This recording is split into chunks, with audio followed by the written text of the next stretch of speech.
수문장. 수문장은 궁궐의 문을 지키는 책임자를 일컫는 말입니다.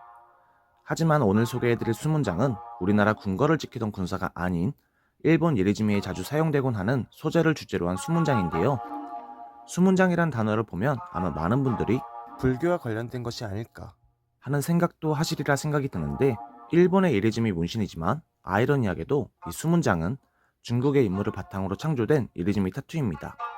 바로 수호지 속 장순이라는 장수가 모티브가 된 것인데요. 18세기 중반 중국의 수호지가 일본 언어로 번역이 되어 일본 전역에 펴지게 되었는데, 당시 영웅 이야기를 선호하던 일본인들은 수호지에 매료되어 그야말로 폭풍적인 인기를 끌게 되었고, 그 기회를 놓치지 않고 일본의 화가들은 문자로만 되어 있던 수호지를 일본의 정서에 맞게 장수들의 몸에 훈도시를 입혀 그림책으로 만들어 판매를 하였는데, 시각화된 수호지 장수들의 모습에 사람들은 더더욱 관심을 보였고, 수많은 장수들 중 장순이라는 장수가 인기가 가장 좋았다고 합니다. 여기서 장순이라는 장수에 대해 설명을 간단히 하고 가겠습니다.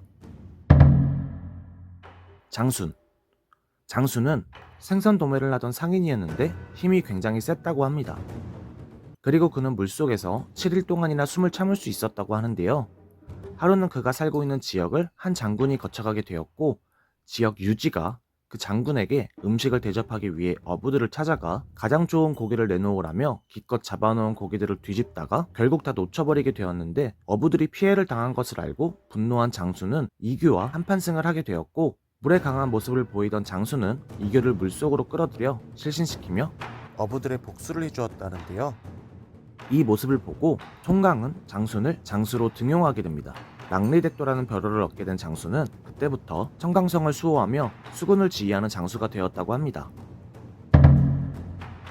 장순의 이러한 이야기는 일본의 수호지에도 그대로 전파되었고, 밑바닥부터 장수가 되기까지의 순수한 노력이 사람들의 마음을 사로잡아 지금까지 내려오는 수문장 문신의 원형이 된 것이라고 하는데요. 수문장이라는 명칭이 붙게 된 경위에 대해선 정확히 이거다 하는 사례가 없습니다만, 떠도는 추측성 이야기 중 명칭의 유래에 대해 가장 높은 확률로 전해 내려오는 이야기가 있습니다.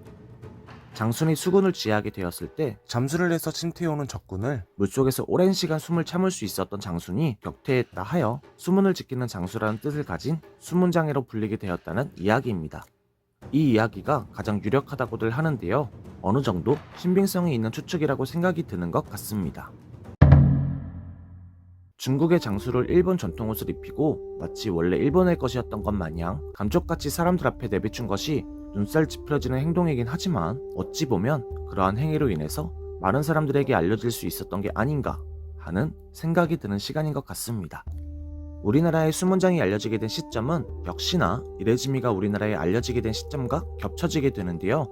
저희 채널에서 정말 많이 언급되고 있는 야쿠자가 우리나라에 발을 들이면서부터가 바로 이 수문장이 알려지게 된 시점이라 할 수 있겠습니다. 여느 이레지미 소재들과 마찬가지로 이 수문장 역시 조폭문신이라는 이미지가 상당히 크게 자리하고 있는데, 흔히들 말하는 용문신이나 호랑이 문신과는 달리 조금은 험악해 보이기도 하는 이 수문장은 여성분들보다는 남성분들이 더 많이 선호하는 소재인데요. 대중적인 타투는 아니지만 아직까지도 많은 사람들이 찾는 소재입니다. 이레지미를 하면 건달 같아 보인다는 인식이 아직도 많이 남아 있습니다. 하지만 실제로 이레지미를 받으시는 분들을 보면 그리 나쁜 분은 거의 없다시피 한 일반적인 분들이 많으신데요. 소수의 잘못된 행동으로 인해 다수의 타투를 가진 사람들이 오해받지 않았으면 좋겠습니다. 오늘은 수문장에 대해 알아보았는데요. 타투의 모든 것 시리즈는 보통 5분 컷 영상으로 제작을 하고 있기 때문에 가볍게 봐주셨으면 좋겠다는 말씀을 남기며 오늘의 영상은 이만 마치도록 하겠습니다. 감사합니다.